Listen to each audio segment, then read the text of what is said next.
Parce que dans la foi, on ne possède pas des choses qui sont connues. On possède des choses qui sont inconnues. Oh my God.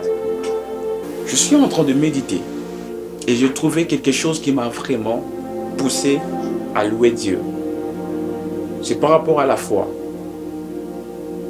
Et j'ai trouvé que la foi a aussi des sens. L'homme a 5 sens. Et je comprends aussi que c'est pareil aussi pour la foi. La foi possède aussi des sens. L'homme naturel possède 5 sens. Mais l'homme spirituel possède 6 sens. Le 6e sens, c'est le sens de la foi. L'homme naturel croit à tout ce qui est naturel. L'homme spirituel croit à tout ce qui est surnaturel. Oh my God. Je vois l'histoire de Jésus lorsque Jésus marcha sur l'eau. Jésus était Dieu. Il est Dieu. Il vivait des choses surnaturelles. Les souhaits de Jésus était aussi que nous, ses enfants, que nous puissions aussi opérer comme lui, opérer dans le surnaturel.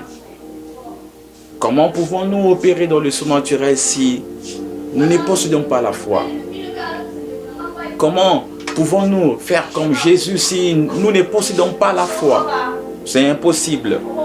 Jésus marcha sur l'eau. Celui qui possède la foi peut marcher sur les problèmes. Celui qui possède la foi peut marcher sur les obstacles. Pour opérer dans la foi, il faut être un homme surnaturel. Un homme qui ne vit pas selon la réalité, selon les 5 sens. L'homme naturel, pour croire, il faut qu'il voie. L'homme naturel, pour croire, il faut qu'il touche. L'homme naturel, pour croire, il faut qu'il écoute. L'homme naturel, pour croire, il faut qu'il le sente.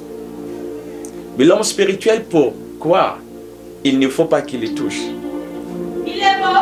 L'homme naturel, pour posséder quelque chose, il ne faut pas qu'il le voie dans les yeux physiques. Il faut qu'il le voie dans les yeux surnaturels. La foi, c'est de croire sans toucher. La foi, c'est de croire sans écouter.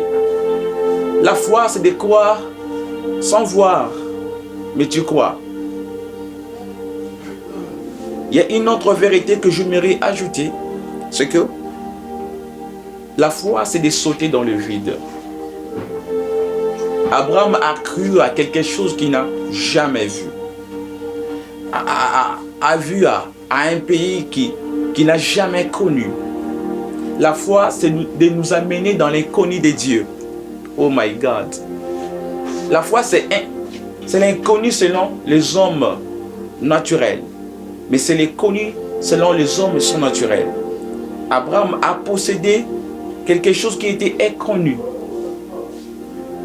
Dans le livre de Actes 3, le verset 1 avec verset 5, on voit l'histoire de Pierre et Jean lorsqu'ils montaient dans les temples pour prier. Il y avait quelqu'un qui était à boiteux, qui ne marchait pas. On le portait, on le déposait pour qu'il demandât des aumônes. Mais lorsque Pierre et Jean montaient, les boiteux regardaient Pierre et ils s'attendaient à recevoir quelque chose d'eux, quelque chose connu, le pain, l'argent. Mais Pierre ne possédait pas des choses connues. Parce que dans la foi, on ne possède pas des choses qui sont connues. On possède des choses qui sont inconnues. Oh my God. Dans cette histoire, quand je médite et je comprends que Dieu a prévu de bonnes choses pour moi, des choses qui sont inconnues. Dieu a gardé de bonnes choses pour toi, des choses qui sont inconnues selon les yeux humains, mais pas selon les yeux surnaturels. Et Pierre a dit, regarde-nous attentivement. Paul lui dit, utilise tes sens de vue. Regarde-nous, mais tu ne le verras pas. Les choses dont nous voulons te donner dans l'œil physique, tu ne le verras pas. Je n'ai ni argent, discernant ses pensées.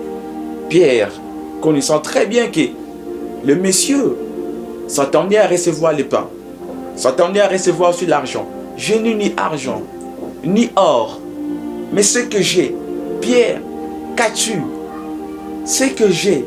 Pierre, qu'as-tu? Je me redis à quelqu'un, Dieu va te donner des choses que tu ne t'attendais même pas. Au-delà de tes pensées, l'inconnu de Dieu va te pousser à sauter et à louer Dieu. Pierre, qu'as-tu? Je n'ai ni argent. Ce qui est connu des hommes, ce n'est pas ce que Dieu va te donner. Ce qui est maîtrisé des hommes, ce n'est pas Dieu, ce que Dieu va faire de toi. Dieu va te donner l'inconnu. Pierre lui dit, ce que j'ai, je te le donne. Ce que j'ai, je te le donne.